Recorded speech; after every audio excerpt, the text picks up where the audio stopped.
할렐루야. 아멘. 하나님께서 오늘도 우리들을 이렇게 예배의 자리에 앉게 하여 주셨습니다. 오늘 우리가 하나님 앞에 예배 드릴 때에 또 온몸과 마음을 다하여서 예배 드릴 줄 믿고, 오늘 읽어주신 잠언이 4장 1절에서 5절 또 20절에서 27절에 있는 이 말씀 가지고 어, 하나 무엇보다도 마음을 지켜라, 빼앗기지 말라 마음이라고 하는 이런 제목으로 같이 은혜를 나누도록 하겠습니다. 우리가 하나님 앞에 항상 솔직해야 합니다. 우리가 하나님 앞에 이것저것을 숨길 수 있다고 생각하면은 안 됩니다. 여러분들 성격은 40이 넘으면은 얼굴에서 이제 다 드러납니다. 한번 얼굴을 좀 보십시오. 옆 사람들의 얼굴에서 그 성격이 드러나고요. 생활은 자기 체형에서 다 드러납니다.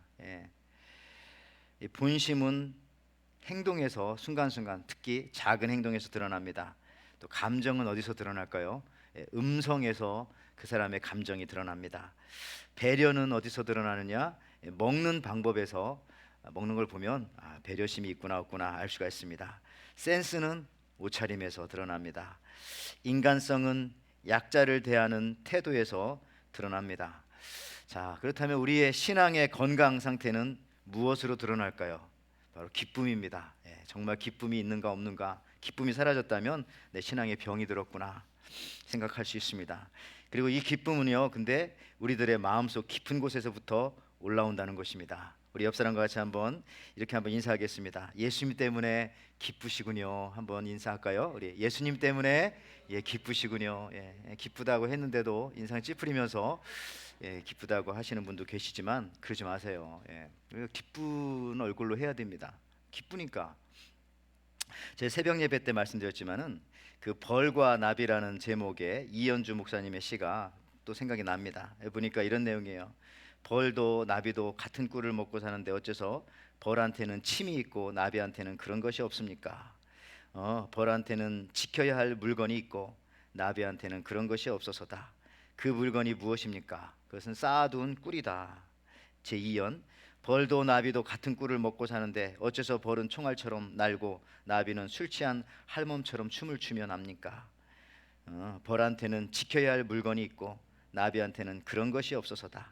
그 물건이 무엇입니까? 그것은 왕국이다. 자, 벌과 나비 어느 쪽이 더 잘 사는 겁니까? 둘 다 잘 살고 있다. 그러면 무엇이 잘못 사는 것입니까? 벌이 나비처럼 살고 나비가 벌처럼 사는 것이다.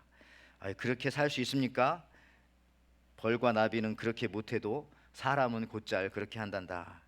여러분, 이 시가 의미하는 바가 무엇입니까? 사람들이요, 인생을 살면서 인간으로서 지켜야 할 것, 사람으로서 지켜야 할 도리가 있다는 겁니다.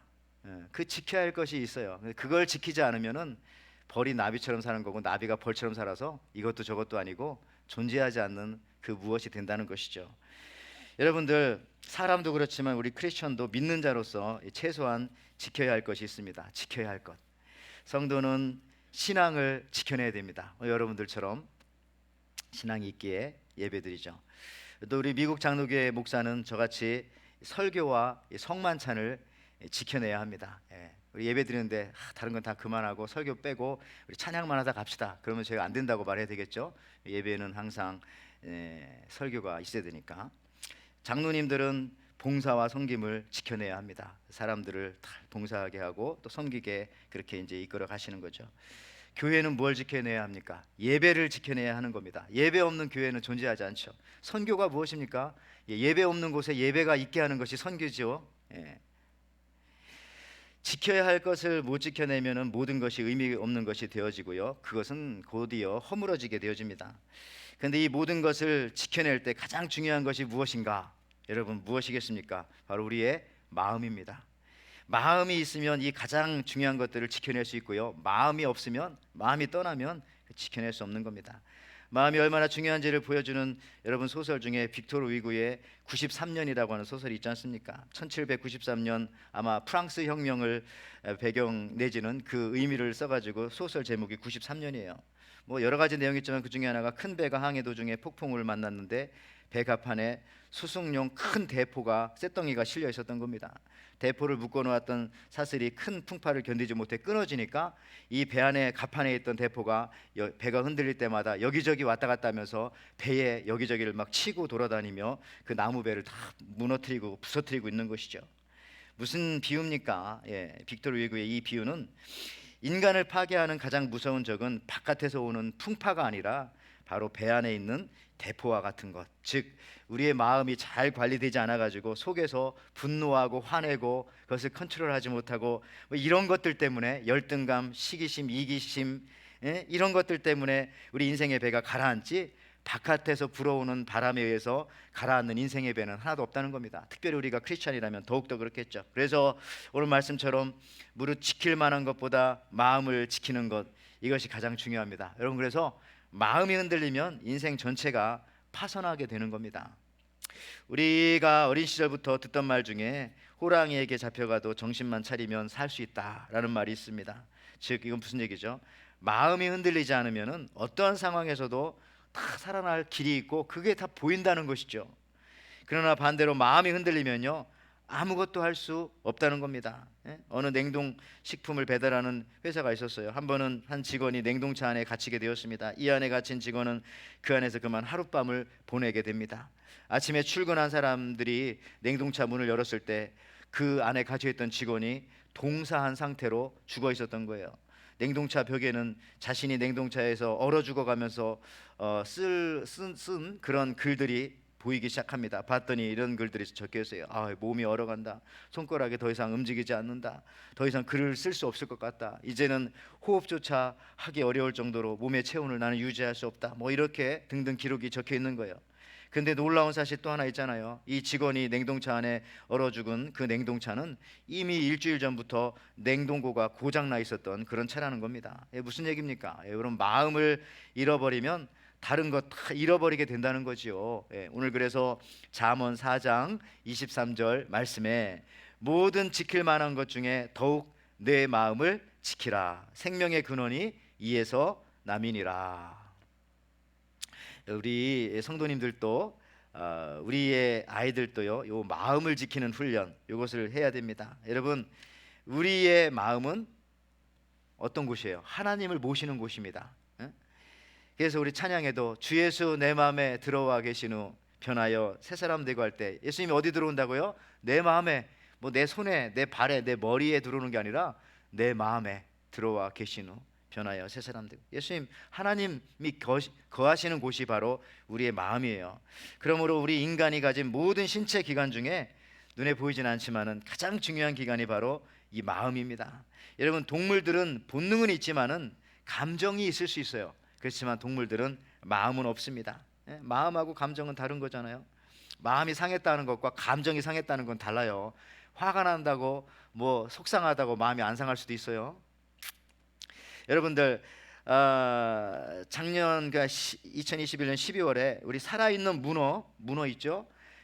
이거 같은 이 무척두 동물을 산채로 삶아 요리하는 그것은 학대다라고 하는 미국에서의 강력한 주장이 제기가 되었습니다. 그래서 미국에서 우리 살지만 이 동물 학대가 사실 가벼운 죄가 아니잖아요. 그래서 대표적으로 우리가 개나 고양이 같은 동물들 사람처럼 감정을 가지고 있기 때문에 학대하면 안 된다. 이거 신고하면은 다 잡힙니다. 그런데 여러분, 이 학대 대상의 동물 중에 문어가 지난달에 포함되었다는 거예요. 지난달이나 작년 12월부터. 여러분, 문어를 학대하면 안 됩니다. 왜냐하면 문어의 지능이 거의 생쥐라든지 심지어 개와 비슷한 수준까지 간다라는 그런 연구 결과 때문에 그런 거예요. 그래서 이 문어는요, 자기에게 잘해주는 사람과 자기를 학대하는 사람을 구별할 줄 알고 감정과 고통을 느낀다는 겁니다. 그래가지고 영국에서는 2021년 작년 5월부터 그 영국 동물복지법에는요, 문어, 오징어, 바닷가재 등을 여기에 다 포함시켰어요. 동물 학대하는 그 동물 속에. 이게 동물들은 아니지만 거기에 다 들어가요. 스위스와 노르웨이, 뉴질랜드 등의 일부 국가는요, 이미 영국보다 한 발 앞서서 랍스터 등의 이 갑각류를 산채로 삶는 것을 불법으로 규정했습니다. 그래서 그렇게 산채로 삶는 음식점은 이거 다 이 감옥에 가는 것이에요. 여러분, 성도 여러분, 그러나 여러분, 우리가 개나 고양이나 문어 등이 아무리 지능이 좀 있고 감정이 있을지는 모르지만 마음은 없습니다. 왜냐하면은 마음은 하나님이 계신 곳이기 때문에 그렇다. 예, 물론 요즘 어떤 분들은 개가 죽어도 목사님한테 신방 오라고 했는데 봤더니 이제 장례식 좀 치러달라고 그런 데도 있어요. 여러분들, 마음이 무너지면 다 무너진 겁니다. 그러나 아직 마음이 무너지지 않았다면 아무것도 무너진 것은 없어요. 그래서 우리는 무릇 지킬 만한 것보다 더욱더 마음을 지켜야 하는 것이죠. 여러분, 중국에 이광이라는 사람 있잖아요. 밤에 산길을 걷고 있는데 갑자기 큰 호랑이가 앞에 버티고 있는 것이죠. 깜짝 놀라서 자기가 가지고 있던 활로 마음을 당하여 자기 앞에 나타난 호랑이를 탁 쐈어요. 근데 화살이 박힌 호랑이가 움직여야 되는데 움직이지 않고 가만히 있는 겁니다. 이상하게 생각해가지고 가까이 가서 봤더니 그게 호랑이가 아니라 그 앞에 있었던 깜깜하니까요, 바위였던 거예요. 아니, 내가 화살로 바위를 뚫었다니, 이런 신기한. 그래서 이광이 다시 한번 그 바위에다 대고 계속 화살을 쏘았지만은 뚫어지지 않는 거예요. 무슨 얘기입니까? 여러분, 이처럼 마음만 하나가 딱 되어지면은 바위도 뚫을 힘을 순간 발휘할 수 있다는 거죠. 그러나 마음이 갈라지고 흐트러지고 마음을 빼앗기게 되어지면 아무것도 할 수 없는 거고요. 사실 아무것도 안 됩니다. 예, 되는 것 같아도 안 되는 것이죠. 그래서 마귀는요, 항상 우리의 어디를 공격하느냐? 뭐 신체나 이런 데를 사실 별로 공격하지 않아요. 우리의 마음을 공격합니다. 마귀는 똑똑해가지고 마음만 건드리면은 여러분들 다 무너지게 되어 있어요. 성도들도 마찬가지로 마음만 바로 서 있으면 아무리 신체를 공격해봐요, 아프면 아플수록 하나님을 더 찾아가고 하나님께 더 많이 기도하고 더 매달리죠. 그러니까 마음이 중요해요. 마귀도 항상 우리를 공격할 때에 마음을 늘 공격하는 겁니다. 오늘 예배 드리러 오면서 마음이 상한 사람 있어요? 이게 뭐야 하면서 계속 그 공격하는 거, 그때 마음을 탁 지키는 거죠. 야고보서 1장 8절에 그래서 두 마음을 품어 모든 일에 정함이 없는 자로다. 이런 사람들은 하나님께 구한 것을 받을 생각을 하지 말라. 자꾸 하나님도 생각했다가 여기도 생각했다. 마귀는 계속 이 마음을 뺏어가거든요. 100% 중에 10% 뺏어갔다가 30% 뺏어갔다가 절반을 뺏어갔다가 안 되는 거죠. 여러분, 그러면 오늘 말씀해 보니까 무엇으로 마음을 지키는 거냐? 오늘 본문 말씀에 잘 정답이 나와 있어요. 오늘 잠언 4장 4절 말씀 한번 보십시오. 아버지가 내게 가르쳐 이르시기를 내 말을 내 마음에 두라, 내 명령을 지키라, 그리하면 살리라. 말씀을 어디다 두라고요? 우리의 마음에 두어라. 분명히 말하고 있지 않습니까? 그렇습니다.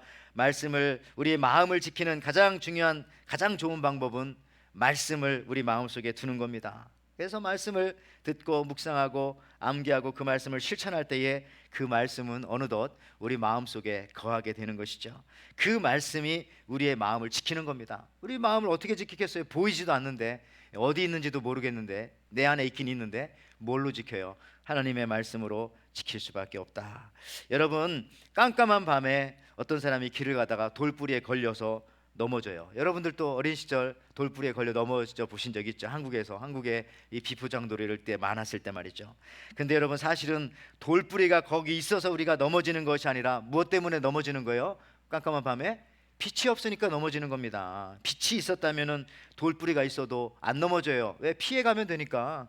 결국 돌뿌리가 있어서 넘어지는 것이 아니라 빛이 없어서 깜깜해서 넘어진 겁니다.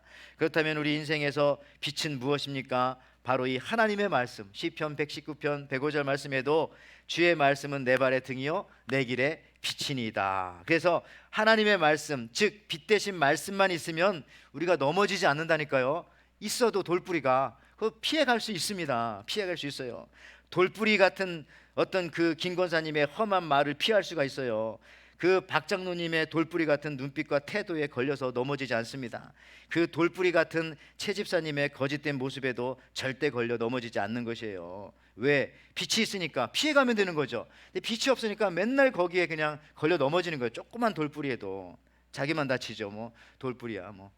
여러분들, 빛이 있고 없고, 예? 여러분, 하나님의 말씀이 빛인데 그 빛만 있으면요 그런 거 다 피해가는 거예요. 여러분들 아마 그렇게 신앙생활 하기 때문에 여기까지 온 줄 믿고요. 그렇습니다. 여러분들, 아주 작은 돌뿌리에 빛이 없으면 걸려 넘어져 가지고 머리가 깨지고 갈비뼈가 나가고 얼굴이 갈리고, 예? 성도 여러분, 이런 분명한 사실을 좀 우리가 알아야 됩니다. 어두움은요 결코 존재하지 않는 거예요. 어두움 존재하지 않습니다. 어두움을 뭐라고 정의해야 되냐? 빛의 부재입니다. 빛이 없는 것을 어둠이라고 하지, 어둠이라고 하는 실체는 사실 없는 것이에요. 예? 하나님이 어둠을 만드신 것이 아니라 빛이 없으면 자연스럽게 어둠이 되는 겁니다. 이해되십니까? 이것을 철학자요 신학자였던 어거스틴, 아우구스티누스가 이거를 증명했잖아요. 여러분 철학 시간 다 배웠죠. 그리고 이 증명한 것을 자신의 신학과 철학에 적용해 가지고 우리가 지금도 이 영향을 받으면서 성경을 해석하고 있는 것입니다. 무슨 얘기죠? 어두움은 빛의 부재다. 어두움 존재하지 않는다. 빛이 없으니까 어두움이 있는 것뿐이다라는 것이에요. 이게 왜 이 문제가 중요하냐? 예를 들어서 여러분 이런 질문을 할 수 있어요. 늘 예수 믿으면 처음 하는 질문이 이거잖아요. 이 세상에는 선과 악이 있는데 그렇다면 하나님이 선도 만드시고 악도 만드셨는가? 여기서 만약에 하나님이 악을 만드셨다고 하면요, 하나님은 선한 분이 아니에요. 악을 만드신 분이 어떻게 선한 분입니까? 근데 세상은 보니까 선도 있지만 분명히 눈으로 보기에 악도 존재하거든요. 그럼 어떻게 된 거야 이것이? 더 나아가서 여러분들 하나님이 악도 만드셨다고 하면요, 이런 모순도 빠지는 거예요. 아니 예수님의 십자가와 부활 그거 무의미하게 되는 겁니다. 하나님이 선도 만들고 악도 만들었는데 그거 자기가 만들어 놓고 자기가 무대를 세팅해 놓고 자기 아들을 갖다 죽이고 와 우리 인간들을 사랑한다고 하고 이건 뭐야 이거 쇼밖에 되지 않는 거잖아요. 그러니까 하나님은요 악을 만드신 게 아니라 하나님은 선만 만들었는데 분명히 악이 존재하는 겁니다. 그럼 악이 어떻게 존재하는 건가? 이 어거스틴이 증명한 거라니까요. 빛을 가지고 증명했잖아요. 빛이 없으면 어두움이 있게 되는 거다. 어둠이 원래 있었던 것이 아니라 어둠이란 뭐냐? 빛의 부재다 이 얘기입니다. 간단하잖아요. 예. 태양으로부터 멀어질수록 빛은 사라집니다. 그리고 어두움이 어디서 왔는지 모르지만 그냥 나타나는 것이에요.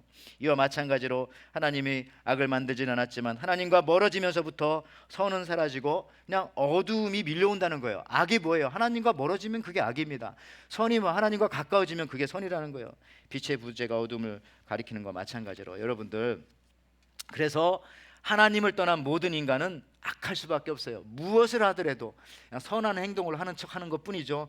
악할 수밖에 없다. 빛 대신 하나님과 멀어질수록 어둠의 세력에 놓이게 되는 것입니다. 그래서요 말씀이 중요해요. 말씀이 빛이기 때문에 우리가 우리의 마음을 어두움으로부터 지키기 위해서는 반드시 하나님의 말씀을 우리의 마음에 두어야 하는 것입니다. 머리에 두는 게 아니라 우리 마음에. 그럼 어떤 방식으로? 오늘 이게 본문에 나와 있어요. 잠언 4장 20절 22절 말씀. 내 아들아 내 말에 주의하며 내가 말한 것에 내 귀를 기울이라. 일단 말씀에 귀를 기울이고 그것을 내 눈에서 떠나게 하지 말며 내 마음속에 지키라. 그것을 얻는 자에게는 생명이 있고 그의 온 육체의 건강이 됨이니라. 그렇죠? 영육간에 강건하게 되는 거예요. 말씀을 마음에 두면은 어떻게 듣고 그걸 보고 이렇게 되는 겁니다. 늘. 그렇습니다. 말씀에 주의하고 귀를 기울이고 말씀을 눈에서 떠나게 하지 말라. 그러면 마음을 지킬 수 있고 마음을 지킬 수 있기에 생명을 얻게 되어지고 결국 육체까지도 강건하게 되어진다. 그러면 여러분 말씀이 정말 내 마음속에 들어와 있는지 들어와 있지 않은지 이거 어떻게 알 수 있습니까? 아주 간단한 방법이 하나 있어요. 여러분들 입덧하고요 말씀이 떨어진 거하고는 현상이 똑같아요. 과거에 우리 임신 테스트기가 없을 때는, 지금이야 뭐 그런 거 임신 테스트 하면 여자분들 부부들이 금방 나오지만 그게 없을 때는 임신인 줄 몰랐던 거예요. 옛날에 몇 년 전만 해도 그래요. 수십 년 전만 하더라도 드라마에서도 보면 그렇고 우리 어머니 아버지 아마 여기 어르신들도 다 그랬을 겁니다. 임신 테스트기가 없을 때 언제 임신한 거 알아요? 갑자기 밥 먹다가 그러면 이상한데 이게 입덧이죠. 여러분 입덧할 때 임신한 거 알게 되는 거 그때부터. 마찬가지로요 입덧이 뭐예요? 옛날에 좋아하지 않던 것 갑자기 좋아하게 되고요 옛날에 싫어하던 거 하여튼 입덧하면 입맛이 달라지는 거예요. 전혀 다른 것을 먹고 싶어 합니다. 입덧할 때 그래서요 그런 얘기 있더라고요. 무엇을 좋아하는지를 잘 알아두면 좋대요. 그것이 바로 자기 몸에 맞는 것이니까. 여러분 이처럼 하나님의 말씀의 씨가 여러분의 마음에 뿌려지면은 내게 영적인 입덧이 시작되어지는 거예요. 그동안 먹던 게 싫어지고 전혀 원하지 않았던 걸 막 먹고 싶어지는 거예요. 하나님의 말씀이 먹고 싶어지고 주님의 사랑이 고파지고 주님을 향한 그리움이 생기고 선한 일을 막 하고 싶고 예수님의 이름을 전하고 싶고. 여러분들 변화가 있는 거예요. 변화가. 아이가 자라고 있다는 증거입니다. 아이가 자라고 있다는 증거. 말씀이 자라고 있다는 증거입니다. 여러분들에게 이런 현상들이 있습니까? 여러분 마음속에 말씀이 있습니까? 입덧이 있어요. 영적인 입덧이요. 사울에게는 여러분 없고 다윗에게는 있었던 것이 있어요. 그것이 무엇일까? 바로 마음입니다. 마음. 사울은 마음을 빼앗겼기 때문에 마음이 없어요. 예. 권력과 물질의 마음을 빼앗겨 버렸어요. 그러나 다윗은 끝까지 하나님을 향한 마음을 지킬 수 있었던 것입니다. 사무엘상 15장 19절 말씀 보십시오. 사울에 관한 얘기예요. 그런데 어찌하여 주님께 순종하지 아니하고 약탈하는 데만 마음을 쏟으면서 거기다가만 마음을 빼앗기면서 주님께서 보시는 앞에서 악한 일을 하셨습니까? 물질에만 마음을 빼앗겨 가지고 그 얘기잖아. 사무엘이 딱 사울 보더니 마음 빼앗겼습니다. 약탈하는 데만, 물질을 얻는 데만 마음을 빼앗겼군요. 그러나 다윗은 어떻습니까? 사도행전 13장 21절부터 22절에 그 후에 저희가 왕을 구하거늘 하나님이 베냐민 지파 사람 기스의 아들 사울을 40년간 주셨다가 패하시고 다윗을 왕으로 세우시고 증거하여 가라사대 내가 이새의 아들 다윗을 만나니 내 마음에 합한 사람이라 내 뜻을 다 이루게 하리라 하시더니 마음의 마음. 다윗은 끝까지 하나님과 마음이 합해졌다. 마음을 빼앗긴 적이 없어요. 하나님한테. 이게 참 대단합니다. 여러분들, 하나님은 그 사람의 가문, 그 사람의 용모, 그 사람의 실력과 학벌과 재산 이런 것들을 보는 것이 아니라 그 사람의 마음, 그 중심을 보시는 것입니다. 우리가 잘 아는 사무엘상 16장 7절 말씀에 여호와께서 사무엘에게 이르시되 그의 용모와 키를 보지 말라. 내가 이미 그를 버렸노라. 내가 보는 것은 사람 같지 아니하니 사람은 외모를 보거니와 나 여호와는 중심을 보느니라 하시더라. 예, 저 밑에 영어 성경에도 보니까 나오잖아요.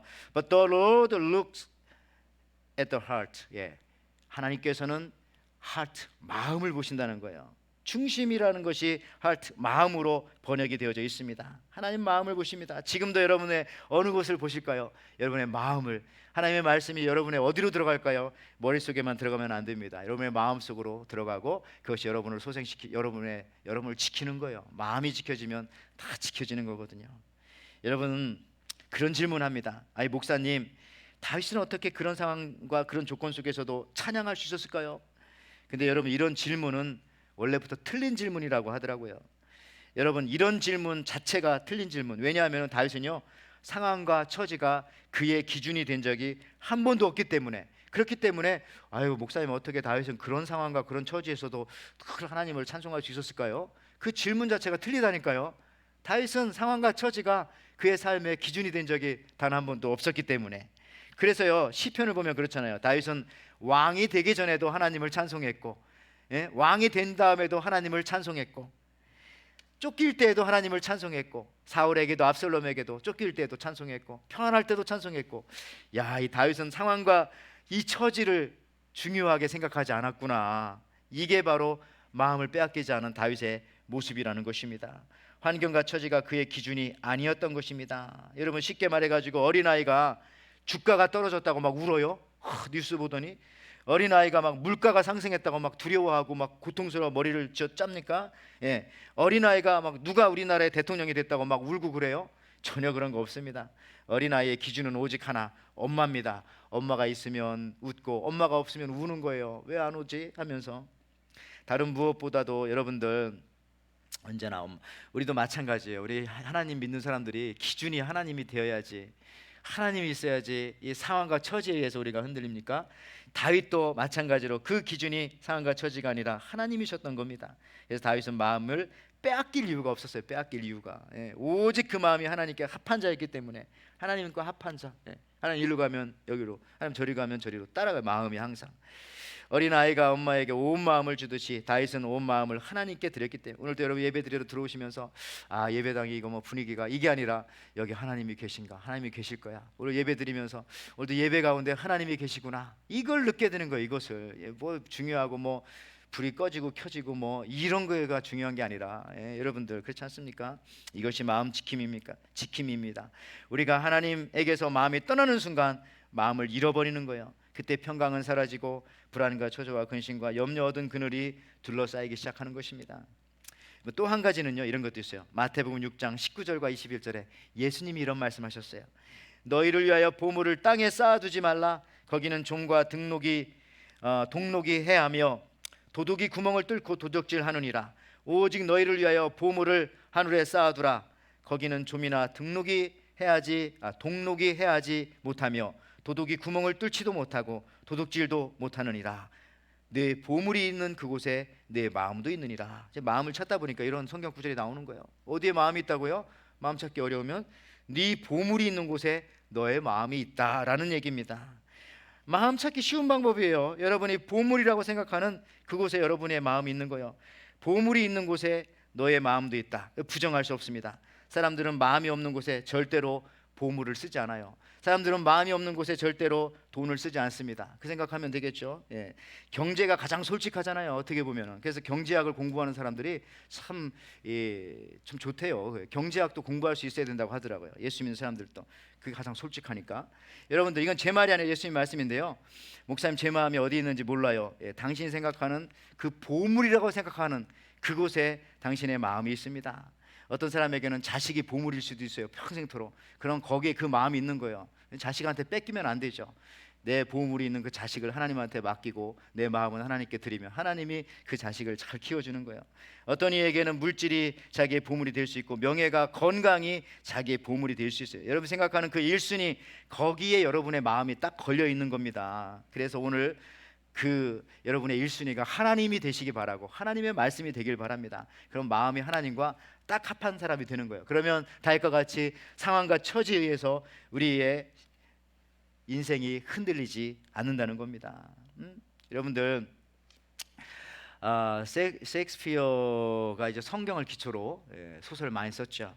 뭐 비극도 있고 사대 비극도 있고. 여러분들 그거 아십니까? 제가 알기로는 이 셰익스피어는 주일을 한 번도 빼먹은 적이 없대요. 여러분, 그가 성경을 기초로 많은 작품을 썼는데 그의 작품 중에 이 오셀로라고 하는 작품 있지 않습니까? 이 오셀로야말로 마음을 빼앗기고 의심, 시기, 질투하는 인간의 그 마지막 모습을 그려서 그 마음이 빼앗긴 자가 어떻게 망하는지를 보여주는 작품이잖아요. 내용 간단히 이렇습니다. 여러분 다 아시겠지만 그래도 이 오셀로라고 하는 주인공은 장군인데요. 무어인 흑인이에요. 흑인. 그는 공작의 신임을 받는 사람입니다. 그에게는 부관인 카시오라는 사람이 있었고, 원래는 이아보라는 사람이 원래는 부관이었는데 카시오에게 밀려가지고 이아보는 기수, 더 떨드가 되고 이제 카시오가 바로 밑에 있는 그런 이 부하가 된 거죠. 여기서부터 이 이아보라는 사람이 의심과 배신감을 깊이 갖게 되어집니다. 그래서 이아보는 오셀로를 파멸시키려고 친구 로드르게와 함께 결탁을 하게 되어집니다. 근데 이 로드르게가 사실은 이 오셀로의 부인을 사랑하고 연모하고 있었던 것이에요. 두 사람의 계획은 이 주인이자 장군인 오셀로의 마음속에 의심을 집어넣는 거예요. 마음을 막 분열시키는 겁니다. 그래서 이아부가 가끔 오셀로에게 이런 말 합니다. 아, 장군님, 요즘에 보니까 그 카시오 장군이 좀 이상한 것 같은데 잘 봐야 할 것 같습니다. 좀 이상한 것 같아요, 제가 보니까. 뭐 이렇게 말하고 슬쩍슬쩍 이렇게 한마디씩 이 오셀로에게 던지는 거예요. 카시오와 당신 부인이 함께 있는 걸 내가 본 것 같아요. 봤다고는 안 하지만 본 것 같아요. 늘 카더라처럼 그런 통신을 막 발휘하면서 이런 말 하니까 오셀로가 갑자기 자기 부인을 보면 모든 게 다 이상하게 보이는 거예요. 어제 저녁에 몇 시에 들어왔지? 이상하다. 옷이 요즘에 자주 바뀌는 것 같아. 막 모두 다 이렇게 의심이 가기 시작하는 거예요. 근데 이아보는 교활하게 자꾸 의심을 이 그 오셀로의 마음속에 집어 던져 넣는 거예요. 그러면서 그냥 장군이 그냥 그렇다고요. 뭐 꼭 그런 건 아닌 것 같은데 혹시 그냥 어제 저녁에 뭐 자꾸 이런 말 자꾸 옆에 흘리는 거예요. 이런 식으로 말이죠.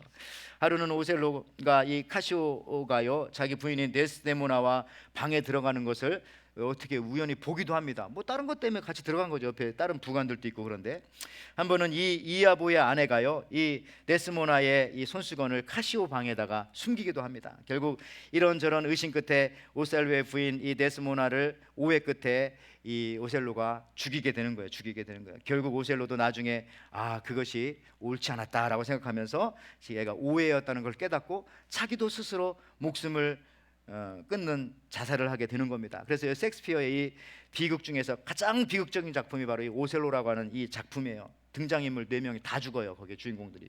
여러분들, 그런데 이 모든 이유가 뭡니까?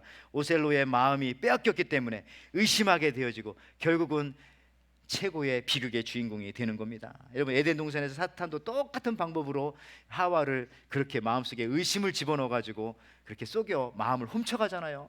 정령 그러더냐, 정령 그러더냐, 그거 먹으면 네가 하나님처럼 될까 봐 그러는 거야 하면서 그럴 거야. 예. 그렇습니다. 결국 마음을 빼앗기면요, 자기도 힘들지만 주변인들이 힘들고 결국은 다 같이 죽게 되는 거예요.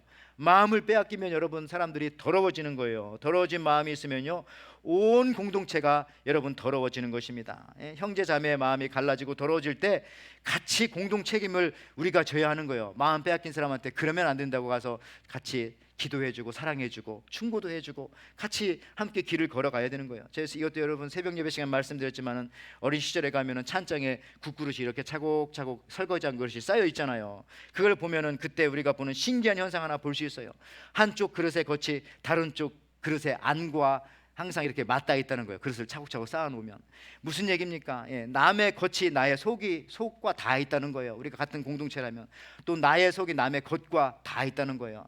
그래가지고 다른 사람이 뭐 나쁜 짓 하고 막 그래도 그냥 말아, 그러면 안 돼요. 언젠가 그 사람의 겉이 나의 속과 맞닿을 때가 있으면 어떡하려고요? 잘못하고 부족한 것이 있으면 서로 긍휼히 여기는 마음으로 충고해주고 기도해주고 위로해주고 하면서 우리 서로가 마음이 하나님에게서 떠나지 않도록, 마음이 떠난 사람이 있다면 그런 사람들 불러다가 하나님의 말씀으로 채워주고 주님 앞에 함께 오게 되어질 때에 우리가 공동체적으로 같이 마음을 관리하면 같이 승리하게 되는 겁니다. 여러분들, 그렇게 하려면 어떻게 해야 되겠습니까? 우리가 무릇 지킬 만한 것보다 마음을 지키는 것이 중요한데, 앞서 말씀드린 것처럼 말씀을 우리의 마음에 두면 우리 마음이 지켜지는 것이고, 또 한 가지만 더 얘기하고 제가 이제 말씀을 마무리하겠습니다. 가장 대표적인 신약 성경 구절 중에 하나인 빌립보서 4장 6절 7절 말씀, 제가 예배 그 초반에 여러분들한테 묵상 기도할 때 읽어드렸던 말씀, 아무것도 염려하지 말고 다만 모든 일에 기도와 간구로 너희 구할 것을 무엇으로요? 감사함으로 하나님께 아뢰라. 그리하면 모든 지각에 뛰어난 하나님의 평강이 그리스도 예수 안에서 너희의 뭘 지킨다고요? 마음과 생각을 지키시리라. 우리 마음이 뭐가 지켜요? 첫째는 아까 하나님의 말씀이 우리 마음을 지키고, 또 하나는 감사함으로 하나님 앞에 아뢰할 때, 기도할 때에. 그래서 여러분, 우리가요 말씀 붙잡고 늘 감사하는 말을 하는 거예요. 하나님 감사합니다. 오늘도 이렇게 좋은 날씨를 주셔서 감사합니다. 하나님, 오늘 또 내가 예배 드릴 수 있는 은혜를 주셔서 감사합니다. 하나님, 오늘 또 이렇게 믿음의 식구들과 같이 예배할 수 있도록 하나님 허락해 주셔서 감사합니다. 감사합니다. 여러분들, 그때 마음이 지켜지는 거예요. 그때 마음이, 말씀 붙잡고 기도할 때 여러분들이 막 성질내고 화내고 감사하지 못하는 그 순간 여러분 마음 빼앗아 가는 거예요. 누가? 마귀가 훔쳐가는 겁니다. 그러면 안 되는 거죠. 여러분들, 이 기도하면서 하나님 앞에 감사, 그것이 힘들면 그냥 감사헌금 드리세요. 그러면 더 그거 사실 그게 더 확실하긴 합니다. 예. 왜냐하면 내 거를 드렸기 때문에 그때부터 막 생각이 나거든요. 상황과 처지와 형편에 우리는 굴복하면 안 됩니다. 여러분의 여러분의 마음을 말씀에 이렇게 탁 담가두고 말씀을 여러분의 마음에 탁 두시기 바랍니다. 여러분의 마음을 감사함으로 지키시기를 바랍니다. 상황과 형편과 처지에 여러분, 우리가 이렇게 굴복하면 절대로 안 되는 거예요. 누가 암이라고 하면은 벌써 그 사람 그 몇 기야, 몇 기만 이렇게 말하면 안 돼요. 그게 아니라 몇 기가 되었건 중요한 게 아니면 마음만 안 뺏기면요, 그거 다 괜찮아요. 다 고침을 받습니다. 제가 가끔 여러분 이제 그 나는 자연인이다 이거 가끔 이렇게 유튜브에 나와서 보거든요. 나는 자연인이다. 거기 자연인이 된 사람 한국 프로예요. 두 부류가 있어요. 한 부류는 IMF 때 망한 사람들이 대부분 자연인이 되어서 산속에 들어가셨더라고요. 또 한 사람은 누구냐면 이 불치의 병을 가진 사람들이 산에 들어가서 사시더라고요. 뭐 갑자기 말기, 뭐 대장암, 뭐 이런 거, 폐암 이런 분들이. 근데 그 자연인도 지금도 살고 있어요. 몇 년 됐냐고 했더니 15년 살고 있어요. 말기 암 판정 받았는데. 무슨 얘기냐면요, 여러분들, 그 자연인들이 예수님을 뭐 믿는지 안 믿는지 모르겠지만은 안 믿는 사람들이 이렇게 막 자연 속에 들어가 가지고 그냥 그 마음 빼앗기지 않고 사니까 그렇게 병이 치유가 되어지고 그렇게 사는데, 우리 예수 믿는 사람들이 말씀 가운데 두고 감사함으로 마음 뺏기지 않으면 무슨 병이 우리가 두려우겠어요. 근데 우리는 막 항상 홍해 앞에 가서도 야 저거 바다 저거 몇 미터야, 몇 미터나 깊을까 막 우왕좌왕하고 뭐 수영할 수 있겠냐? 막 아말렉 군사가 쳐들어온다면 야 몇 명이나 모여가지고 저렇게 쳐들어오는 거야. 야 저 연기 좀 봐, 저 소리 좀 들어봐. 뭐 맨날 그러고 여리고성 앞에 가면 이야 이거 두께가 얼마나 될까 이거 막 그런 거 막 고민하고 있고, 골리앗 앞에 서면 야 저게 키가 몇 자나 되는 것 같아 이거. 우리 중에 뭐 두 사람 합쳐도 안 될 것 같아 막 그러면서 그 그냥 상황과 처지에 늘 굴복하고 돌아가자 뭐 마음 뺏기고 그러면 안 된다는 거예요. 어떻게 하면 된다고요? 말씀으로 무장하고 우리가 감사함으로 기도할 때에. 제 말씀을 마칩니다. 어떤 50대 중년의 남성이 TV 홈쇼핑을 보는 거예요. 어떤 약을 팔면서 증상을 설명하는데 한 가지가 다 자기 증상하고 맞는 거예요. 증상을 설명할 때마다 피로감과 불안감과 우울과 기억력 쇠퇴와 뭐 요실금 막 이런 게 다 맞는 거예요. 야 이거 큰일 났다. 이거 저 약은 내가 꼭 사야 되겠다. 그리고 그냥 이 전화기를 그 전화로 해서 사잖아요. 전화기를 드는 순간 그 다음 화면이 뭐냐? 그 약은 폐경기 여성을 위한 약이었다는 거예요. 여러분들 그렇습니다. 말씀을 잘 보야지 그냥 자기 처지와 현상만 보면은 마음 빼앗겨가지고 엉뚱한 주문해놓고 부인한테 오해받아서 얻어맞아. 여러분들 말씀을 마음속에 두고 감사의 기도를 할 때 우리가 마음을 지키는 것입니다. 말씀을 빼앗겼다면은 이미 모든 거 다 빼앗긴 거예요. 그러나 말씀을 빼앗기지 않으면요 아무것도 빼앗긴 것이 없습니다. 말씀으로 마음을 참 빼앗기지 않으면 아무것도 빼앗긴 게 없어요. 말씀으로 감사의 기도로 여러분의 마음을 지켜 승리하시는 이 한 주간이 되시기를 주님의 이름으로 축원을 드립니다. 아멘.